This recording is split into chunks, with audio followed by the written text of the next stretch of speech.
آج کی تقریب کے جو دولہا ہیں وہ جناب خالد محمود مغل صاحب ہیں اور آصف جہانگیر صاحب. میں خالد محمود مغل صاحب سے گزارش کروں گا کہ وہ اسٹیج پہ آئے اور اپنے خیالات کا اظہار کریں. کمیونٹی کا خائف خان میرے سامنے بیٹھے ہوئے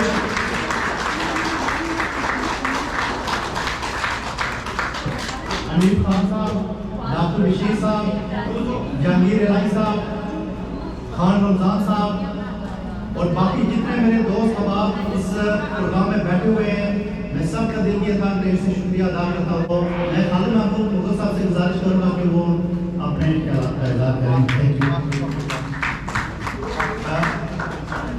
آصف جہانگیر صاحب سے گزارش کروں گا کہ وہ اسٹیج پہ آئیں.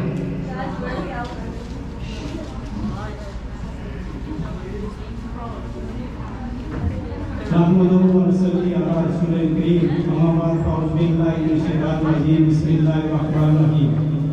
میں آج کے اس مختصر پروگرام میں مہمان خصوصی اس عائشہ اور جتنے ہمارے مہمان ہیں سبھی کا دل کے عطا گریوں سے شکریہ ادا کرتا ہوں. میری اللہ تعالیٰ سے دعا ہے کہ ہمیں فیوچر میں بھی کشمیریوں کے ساتھ ازدیاد یکجہتی کرنے کے لیے اللہ تعالیٰ ہمیں توفیق عطا فرمائے, کیونکہ توفیق کے بغیر کوئی کام نہیں ہو سکتا. اگر اللہ تعالیٰ نے آپ کو یہاں پر بلانا تھا تو آپ آگے, اگر اللہ تعالیٰ کو منظور نہ ہوتا تو آپ یہاں پر ایک قدم بھی رکھ سکتے تھے. تو میں سب سے پہلے تو کشمیر کی ہسٹری کے بارے میں چند باتیں آج کرنا چاہتا ہوں. پاکستان 14 مارچ 47 کو آزاد ہوا ہے, لیکن کشمیر کی ہسٹری دیکھیں تو کشمیر اس سے پہلے بھی ایک انڈیپینڈنٹ ریاست کے طور پر دنیا کے نقشے پر موجود تھی. پاکستان بننے کے بعد جو بھی کشمیر کی سچویشن ہوئی دن بدن وہ چینج ہوتی رہی. اس میں کشمیریوں کی مرضی کے بغیر فیصلے کیے گئے. جہاں تک تعلق ہے یونائٹڈ نیشن کی قراردادوں کے مطابق انڈیا 48 اپنا کیس یونائٹڈ نیشن میں لے کر آیا. یونائٹڈ نیشن کی روح کے مطابق 3 آپشن ہیں آپ کے پاس. پہلی بات ہے کہ پاکستان کو اپنی فوجیں واپس کرنی پڑیں گی. دوسری ہے کہ انڈیا کو بھی اپنی فوجیں نکالنی پڑیں گی. تیسری آپشن ہے کہ کشمیریوں کو حق خود ارادیت کا اختیار دیا جائے گا.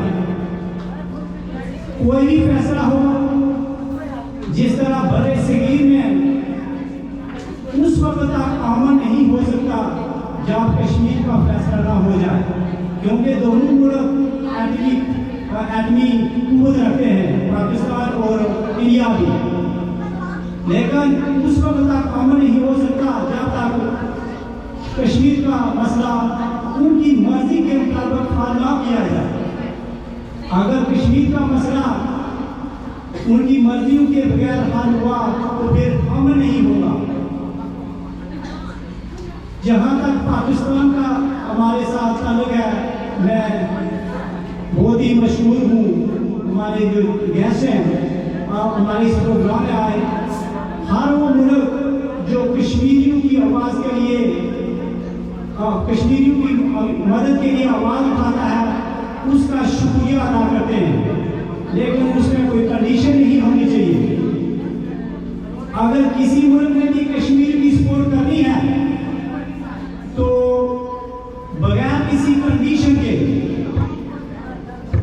اس وجہ سے میں اپنی کمیونٹی کے لیے میسج ہے کہ خدا را دیکھیں کہ 74 سال سے ہمارے کشمیری بہن بھائی جانوں کا نذرانہ پیش کر رہے ہیں, لیکن آج تک وہ سلسلہ جاری ہے, وہ نہیں ختم ہوا. قومیں اس وقت ختم ہوتی ہے جب وہ اپنی شناخت بھول جاتی ہے. ہماری بدقسمتی ہے, ہم کشمیری ہیں, لیکن جو ہمارا سلیبس ہے اسے مشرق کشمیر کو ختم کر دیا گیا. لیکن ایسے نہیں ہونا چاہیے. کہ کشمیری کہ ان کی جو ینگ جنریشن ہے اپنے کشمیر کا پتہ ہی نہ ہو کہ کشمیر پاکستان بننے سے پہلے ایک آزاد ملک کے طور پر دنیا کے نقشے پر تھا. تو لہذا کوئی بھی اس کا حال یہی ہے کشمیریوں کی مرضی کے مطابق انہیں فیصلہ کرنا چاہیے. اگر کشمیر آزاد ہوگا پاکستان کو سپورٹ ہوگی, اگر پاکستان سے آزاد علاقہ ہوگا تو تب بھی پاکستان کی سپورٹ ہوگی. ہمارے دل جو ہے وہ پاکستان کے ساتھ ہے, لیکن ہم یہ چاہتے ہیں کہ اگر ہماری سپورٹ کرنی ہے کشمیر کی, یہ دیکھیں کتنے پچھلے 3 دن سے کیا ہو رہا ہے مقبوضہ کشمیر میں. انڈیا نے وہ ایک دہشت گرد کو بچانے کے لیے اپنا کیس انٹرنیشنل کورٹ میں لے کر گیا ہے, ادھر سے اس نے فیصلہ اپنے اس کے ہاتھ میں فیصلہ کرایا. کیا ہم اتنے بے حس ہو چکے ہیں کہ کشمیریوں کی مدد کے لیے کچھ بھی نہیں کر سکتے؟ تو لہذا میں آپ کا زیادہ ٹائم نہیں لینا چاہتا ہوں. جتنے بھی میرے دوست ہیں جنہوں نے اس پروگرام آرگنائز کرنے میں میرے ساتھ تعاون کیا ہے, جو مہمان میرے کہنے پر میرے ساتھیوں کے کہنے پر آئے ہیں, ان کا بہت بہت شکریہ. فیوچر میں بھی اللہ تعالیٰ ہمیں توفیق عطا فرمائے کشمیر کے ساتھ اتحادی افزائی کے لیے. Thank you so much.